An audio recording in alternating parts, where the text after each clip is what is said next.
How to upload high-quality photos on Instagram. If you take a great photo, but notice that Instagram lowers the quality when you upload it, there are a few settings you can change to fix this. You should check your app settings. Go to your profile by tapping the profile icon in the bottom right. Then, tap the three-line menu in the top right. Scroll down and look for media quality. Tap on it and make sure that Upload at highest quality is turned on.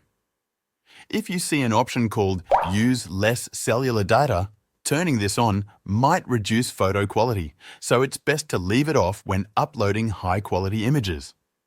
To get the best possible results, also make sure you're capturing high-quality images before uploading.